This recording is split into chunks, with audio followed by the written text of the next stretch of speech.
Of all of the training methods to get faster and stronger, one has the most science behind it, and it's not block periodization or mashing a marathon and bodybuilding program together. It's actually something called concurrent training. It not only beats out all other methods, but the strength and endurance gains you get from doing it may be just as good or better than if you were just doing strength or just endurance in isolation. In this video, I'll explain what concurrent training is, why it works, common mistakes, and how I personally use it for the athletes I coach. Concurrent training focuses on improving both strength and endurance simultaneously. Traditionally, it was believed that concurrent training would hinder performance in strength and endurance, especially in intermediate and advanced athletes, due to something called the interference effect. This was actually coined by a researcher called Hickson in his 1980 study to determine if there was a performance difference between groups that did strength and endurance together, or just strength, or just endurance. After the strength and endurance group made gains the first 6 weeks and then surprisingly regressed in the final 2, this led him to conclude that adding strength training to your endurance program leads to impaired strength progress. This research has seeped into the popular culture with common phrases like running kills your gains or strength training makes you slow. But more than 40 years later, a 2022 meta-analysis vindicates what I and many other hybrid athlete coaches have practiced. Put simply, when properly structured, training strength and endurance together can result in the same or even better performance than training each in isolation. And while smart coaches have known for a long time that heavy strength training improves running performance, economy, and reduces injury, there's a reason why Olympic level marathoners train heavy. What makes this study groundbreaking is that it showed endurance training doesn't hurt strength performance when set up appropriately. So anybody who gives you a weightlifting program and says to stop running because it'll kill your gains, send them this video. The weight training helps tremendously with that. So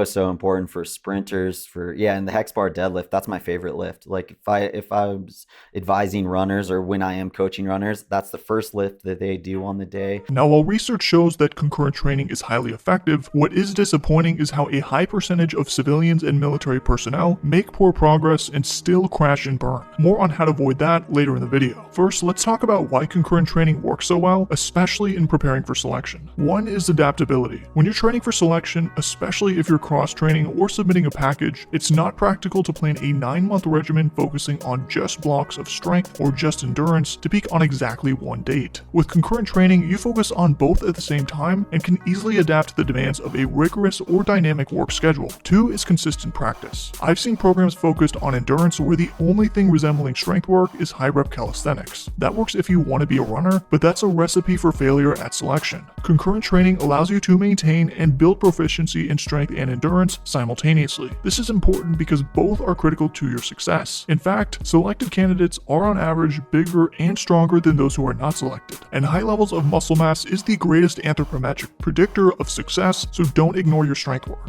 And then third is increased compliance. Everybody's done an intensive running or lifting program, and at some point, grinding away at just one activity day after day and month after month becomes mentally draining. With concurrent training, if your runs are feeling off, you always have your strength or calisthenics workouts to look forward to. It keeps things fresh and engaging. But while I love concurrent training and recommend you do it, there is no shortage of athletes who try and fail or who have a self-limiting belief that it's not possible. If this sounds like you, here's some potential reasons why you're getting suboptimal results. One is that you could be training too much. Imagine you could go back in time and give yourself a training program to follow. Would you create the most elaborate, intense program you could think of? Of course you wouldn't. The reason why is because 1, the volume is too high, and 2, even if you could recover from it, you would give up because you didn't have the mental resilience. So if you wouldn't give that program to your former self, why would you give it to yourself today? This behavior is a classic case of self-sabotage. You need to have a mindset shift and get out of that negative spiral. You're not going to wake up one day and run 10 miles, you build up to it slowly. So if you're struggling to complete your workout program, I want you to cut the volume of every session in half. Do that for a week and then build up from there. The second mistake is biasing your training to your strengths. Just because we're doing concurrent training doesn't mean you need to have a 50-50 split between strength and endurance work. I find it's pretty common where you have somebody who's already big and strong and they want to continue to do all this strength work. Instead, you should bias your training towards your endurance work if you're already big and strong. And third is recovery. If you're getting good sleep and eating enough and you're still feeling destroyed week after week, you're doing too much training. No matter how much you ice bath, sleep, and eat, you can't out-recover too much training volume. There is a physiological limit to what you can recover from. But if you're feeling destroyed and getting garbage sleep and eating poor, this is a wake-up call. There are guys who can get away with it, in large part likely due to genetics. But if you're watching this video, it's probably because you're not that 1 in 100 guy. It's not an attack, it's just the reality. In the same way that some people are born 7 feet tall and some people are born 5 feet tall, life is not fair. 99% of you will not be able to train like a beast least when you sleep like an insomniac. Get your 7 hours minimum every night and prioritize your recovery. Now let's talk about how I've applied concurrent training with my athletes and how you can too. Start with a set of baseline assessments to determine your max effort strength, strength endurance, aerobic capacity, and also mid and short distance running times. Here's an example of what a week of assessments could look like. Monday, you would do a max effort 2-mile run and 200-meter sprint plus max effort calisthenics. Tuesday, do a max effort squat and deadlift with a back offset to gauge strength and strength endurance. Wednesday, you can do a zone 2 run to gauge your aerobic capacity. And Thursday, you would do a max effort pressing with a back offset along with a grip exercise to determine your grip strength. And then Friday, you would do a timed ruck. After you do this assessment, review the outcomes and be honest with yourself. First, are you hitting the bare minimums to get to selection? If not, then you need to prioritize the work it takes to just get your foot in the door. And then second, consider what it takes to actually get selected. I've talked about this a lot on the channel. You need a robust aerobic base, you need fast run and ruck times, and a high level of strength and muscle mass. If there's one of these in particular you're weak in, bias your training towards it. Or if it's everything, start slow and prioritize your strength and your endurance. I recommend keeping at least 2 strength and 3 endurance days per week. This is the concurrent aspect of this training. Here's a sample week on the screen for somebody who's multiple months out from selection and really needs to work on his strength. You'll see he's weightlifting 4 times per week with moderate volume each session, and he's running twice and rucking once on the weekends. You may look at this routine and think you can do more, but remember, doing more work is not the goal. The goal is to stimulate your body enough to elicit a response to improve, then recover, and then repeat. So just because you can do more work doesn't necessarily mean you should or will even make more progress. One of the common questions I get is how you can prioritize building muscle on a routine like this and also run 20 miles or more per week. It's very possible, and here's how I would recommend you go about it. To start off, you want to make sure that you're eating enough protein. Most research shows that you want to eat about 0.8 grams of protein per pound of body weight to make sure that you're optimizing muscle protein synthesis. I also recommend eating protein-rich foods 4 times throughout the day. That will help you get close to your target. Next, you'll want to eat in a slight caloric surplus. It's entirely possible to maintain your current body weight and build muscle and strength while losing fat and get faster, especially if you're new to training or you have the major aspects of training and recovery dialed in. But if you want to maximize muscle growth, you want to have a surplus of energy. This means eating more calories than you're burning every day. I don't actually recommend counting calories unless you really want to or you struggle to either gain or lose weight, but I'll link a calorie calculator in the description if you're interested. And the most important aspect to building muscle or making any type of progress in your training is actually training hard enough. You can have the perfect diet, recovery, and supplement stack, but if you train like a wimp, then you're not going to build any muscle. A pro tip on how to make sure your effort is on point is to record your sets at least once every several weeks. If you're not doing this, there's a very high chance that you're sandbagging your workouts. The next time you go to the gym, record a set and be honest with yourself on how many more reps you could have done. If it's more than 3 or 4, as humans, we're naturally lazy. You need to build systems to enforce proper effort. And for lifting, this means recording your sets. And for running, this means tracking your heart rate over time. If you follow these steps to build a concurrent training program, you will make progress. To learn how to bulletproof yourself mentally and physically for selection, click the video.